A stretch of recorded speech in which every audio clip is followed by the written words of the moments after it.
So, we have all been in that exact moment during an argument. You know the one? Oh, yeah. The heart rate is up. Exactly. Your heart rate is spiking, and you have the facts perfectly lined up in your head.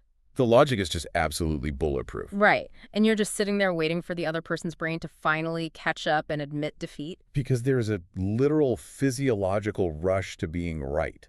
There really is. But what if the very moment you open your mouth to prove your point, like the exact second you engage in that back and forth, you instantly become the one in the wrong? Which is a completely wild concept to wrap your head around. It really is. Yeah. So today we're unpacking this really fascinating, honestly radical translated philosophical essay by Feng from February 2025. It's titled, "Those Who Argue Over Right and Wrong Are Mere Mortals." Such a great title. Yeah, and our mission for this deep dive is to basically explore this framework that challenges the very foundation of human debate.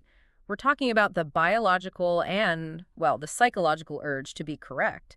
And seeing if completely letting go of the concepts of right and wrong is actually, the ultimate cheat code for preserving your own peace of mind. Exactly, because it's a complete inversion of how we're taught to operate, right? Like we are conditioned from a really young age to believe that the truth has to win out. Right. That is our moral duty to defend it.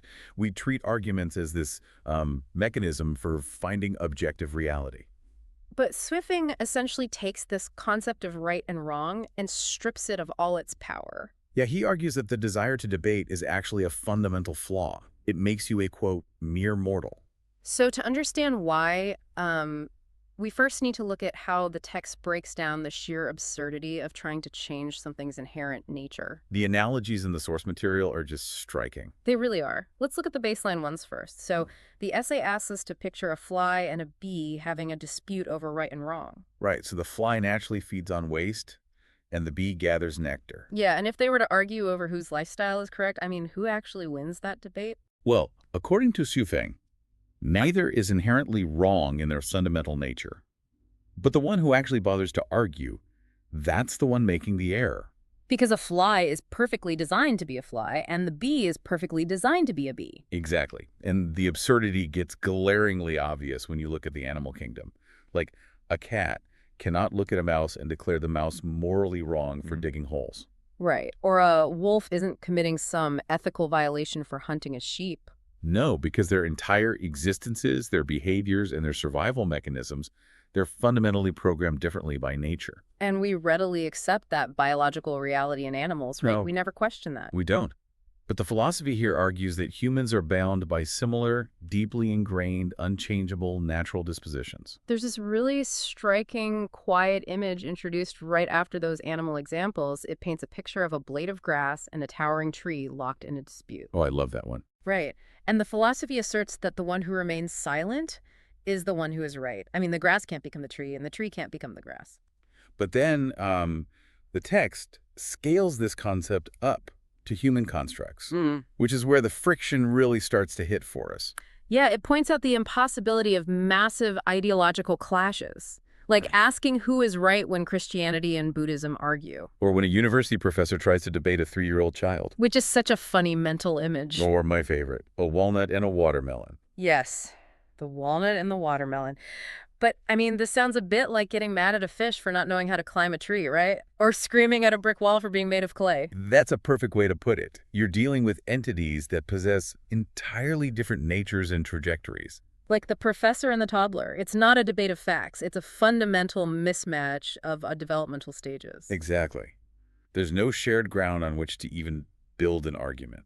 So, is the author essentially saying that all conflict is just a failure to recognize these fundamental, unchangeable differences in nature? Yeah, that is the crux of the argument regarding mere mortals. He's dismantling the weight we put on judgment. How so? Well, claiming I am right and you are wrong, even among brothers or colleagues or people walking the exact same path, the author says it's impossible. Even if they seem completely identical? Yes. Because you have to factor in destiny and disposition.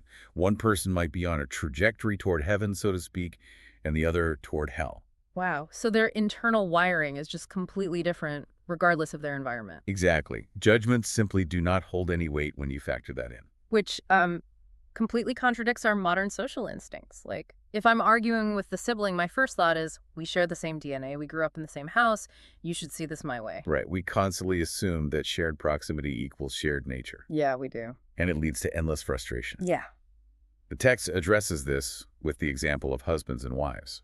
Oh, this part was brutal. It really was. They share a life, they sleep under the same roof, and they argue constantly over right and wrong.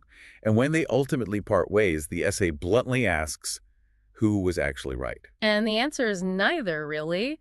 The argument didn't uncover some universal truth. It just highlighted that their natures were incompatible. The essay actually goes as far as saying that even if you are entirely correct in your own mind 10,000 times over, you still cannot declare the other party wrong. Because a celestial being can't judge a mortal for prioritizing emotions, and a mortal can't judge someone obsessed with worldly wealth. Right, because that obsession is simply their current nature at this specific stage of their existence. Okay, but this is where I think the philosophy hits a massive roadblock for, well, the Western justice-oriented mind. Oh, absolutely. Like, it's one thing to say a fly is just following its biology or a couple just had a bad marriage. We can accept that. Sure, those are low-stakes examples. Right. But human morality isn't just about lifestyle differences. It involves profound, intentional harm. So how does this philosophy hold up when we look at actual human atrocities and extreme behavior? Well, this is exactly where the essay shifts into a macroscopic, cosmic perspective. Okay, let's unpack that. To understand how the author handles human harm, we have to look at how he defines the human world itself. It's not viewed as a final destination. Right, it's called a transit station. Yes, a transit station where all things are either ascending or falling. And more specifically, it's described as a marketplace where debts are repaid. Okay, let's pause on that phrase, a marketplace of debts. For those of you listening who aren't deeply steeped in Eastern philosophy or metaphysics, what are we actually picturing here? Is it like a cosmic ledger? You can definitely think of it as an immense self-tracting web of cause and effect. It's often referred to in these traditions as the Tao, or the underlying natural order of the universe. So karmic consequences. Exactly. In this perspective, every single action, which could potentially span across lifetimes or generations, creates a necessary reaction. And the debts in this marketplace are the unresolved consequences of those past actions. Right. And because the universe is constantly maintaining this dynamic balance, the text makes some pretty extreme claims about what we mortals are simply not allowed to declare wrong. Yeah, and some of it starts off relatively tame, like you cannot say someone's physical appearance is wrong or their parents are wrong. You can't even say their stance is wrong. The essay uses the example of someone choosing to only eat sweet potatoes instead of regular potatoes. Right, which we can all agree on. Eat the sweet potatoes. Yeah, let people live. But then the logic is pushed to its absolute radical limit. It is. The text states that you cannot declare it wrong for someone to cheat, steal, or even commit murder. Okay, hold on. I have to stop you there. I know it's a lot. Sweet potatoes, I understand, but cheating, stealing, and murder. If you were listening to this right now, you're probably thinking, wait, if none of that is wrong, doesn't that just invite total societal chaos? It's incredibly jarring to hear, especially from a modern legal perspective. Right. It sounds like a free pass to do terrible things. Well, we really need to carefully look at the philosophical architecture operating here, without necessarily endorsing it, of course. Right. We're just reporting on the text. Exactly. The author is framing these acts within that vast karmic perspective, the past causes and consequences we just talked about. So it's not a legal endorsement of murder. No, not at all. It's a metaphysical argument about the limits of human perception. The text draws a direct parallel between those human acts and lions or tigers hunting herbivores. Which we don't consider murder, we just call it nature. Right. The essay asserts that if you look at a human tragedy and declare that the Tao is unfair, it's merely your short-sightedness. Because you're only seeing the immediate event? Exactly. You are completely unaware of the vast, invisible chain of past causes that necessitated that exact moment. It's like walking into a movie theater during the final 5 minutes of a film, seeing a character get pushed off a cliff, and being absolutely outraged at the injustice. That's a great analogy. But you're completely unaware that for the first 2 hours of the movie, that character was setting traps and poisoning everyone else. You're reacting to the effect without any knowledge of the cause. That captures the mechanism perfectly. In this framework, the human betrayals and thefts are woven into a similar cosmic ecosystem of cause and effect as the lion eating the herbivore. It's a process of balancing a ledger that is entirely beyond our comprehension. Yes, and the core message here isn't about how human society should structure its laws. It's a profound philosophical warning about personal suffering. Which brings us back to the mere mortals concept. Right. Carrying the burden of cosmic judgment and constantly arguing about these inevitabilities, that is what destroys your personal happiness. The text explicitly says that arguing with others over right and wrong merely invites trouble and severs your own path to joy. Trying to police the fairness of the universe is a trap. So furiously arguing about the injustices of the world online, or spending days stewing over how wrong someone was to betray you, it doesn't actually fix the universe's ledger. It just makes you miserable. You're stepping out of your lane to play referee for a game you don't even fully understand. Because the universe regulates itself. It doesn't need a mortal referee. Okay, I can grasp the cosmic philosophy of letting go of judgment to preserve my inner peace. I really can. Right. But we still live in the physical world. We have jobs, we have communities, we have to collaborate to survive. Oh, the practical reality. Yeah. If we are supposed to abandon all arguments over right and wrong to save our happiness, how do we actually function when we have to get things done? Disagreements are inevitable. Well, Zhu Feng anticipates that friction. The essay pivots brilliantly from this vast cosmic scale to a highly practical, grounded scenario. It really does. It was such a fascinating shift in tone. It asks what happens if a group of people is working together on a project. The specific example used is building a villa, and a major disagreement arises. It's like we just went from deep, ancient cosmic philosophy straight into a ruthless modern project management seminar. It really feels like that, because building a house requires immense coordination, and people will always disagree on the blueprints or the materials. It's the perfect microcosm of human friction. Collaboration always breeds conflict. So what's the author's solution? The solution is remarkably simple. Whoever is in charge gets the final say and bears all the consequences. Everyone else should simply cooperate with joy. Okay, cooperate with joy. I love that phrasing. But think about every frustrating corporate meeting you have ever been in. Oh, they are never joyful. Never. We argue because we want the credit of being right, or we want things done our way. But we rarely want to take on the actual risk of leading the project. Exactly. So the text is basically calling out our ego. We want the power of the final say without the crushing weight of the consequences if the villa collapses. Right. The psychology of arguing in a group is often about seeking risk-free validation. Criticizing someone else is incredibly easy. The essay is so blunt about this. It asks, if you refuse to take responsibility, yet you criticize and refuse to cooperate, what nonsense are you spouting? Anyone can spout nonsense and point out flaws. But you are just creating useless friction. You become the mere mortal trapped in an endless cycle of complaining. So the text isn't telling us to suppress our opinions, it's telling us to either put our money where our mouth is or walk away. Exactly. If you insist someone's methods are fundamentally flawed, you must take charge and bear the consequences yourself. Put your own neck on the line. Resolving conflict isn't about endlessly debating to prove you are intellectually right.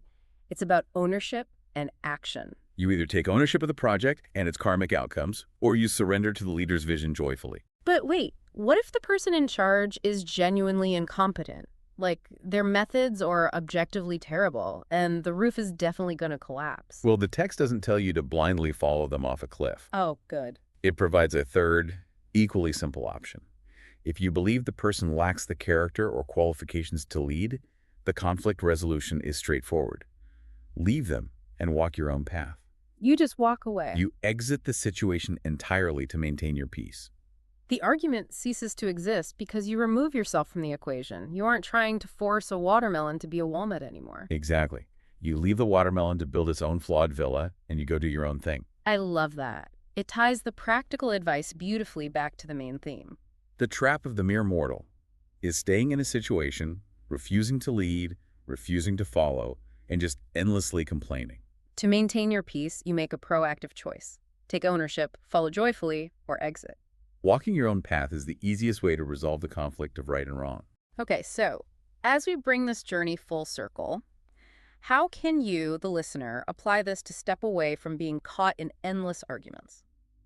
Well, the text leaves us with a final metaphor about emotional freedom that perfectly summarizes the mindset we need. Remind us of that one. The author says that if others laugh, that is their right and their freedom. If you want to cry, that is your right and freedom. But forbidding someone from laughing because you want to cry or vice versa is simply absurd. It's the ultimate expression of letting go of control over others. Your emotional truth belongs to you, and theirs belongs to them. The friction only occurs when one person tries to invalidate the other's inherent nature. We constantly want everyone to match our emotional frequency. Or validate our worldview, yeah. But demanding that the rest of the world conform to your specific state is just raging against reality. It's like arguing with the towering tree for not being a blade of grass. And once you stop demanding that the tree shrink itself down, you suddenly find you have a lot more energy to just sit and enjoy the shade. Exactly. The immense energy we waste on judgment can finally be reclaimed. So, as we wrap up today's deep dive, I want to leave you with one final provocative thought to mull over. Oh, I'm ready. What is it? Well, we've spent this entire time unpacking the absurdity of arguing with others. We've talked about cosmic ledgers and incompatible natures and walking away from bad projects. Right. But if arguing with others is a sign that we don't understand the grand cosmic balance, what does it mean when we endlessly argue with ourselves? Oh, wow. The internal debates. Yeah. Think about those agonizing moments when you are torn between two choices, constantly beating yourself up, or regretting a decision from years ago. Are those agonizing internal debates just another way of refusing to accept our own inherent nature? That is a really profound way to look at it. Think about that the next time you're paralyzing yourself with self-criticism over a difficult decision. Are you the bee yelling at the fly, but they're both trapped inside your own head? You have to let yourself off the hook, too. Yeah, exactly. Well, thank you so much for joining us for this deep dive. We really hope it gave you a new lens through which to view your next disagreement and maybe the permission you needed to just walk away with your peace intact.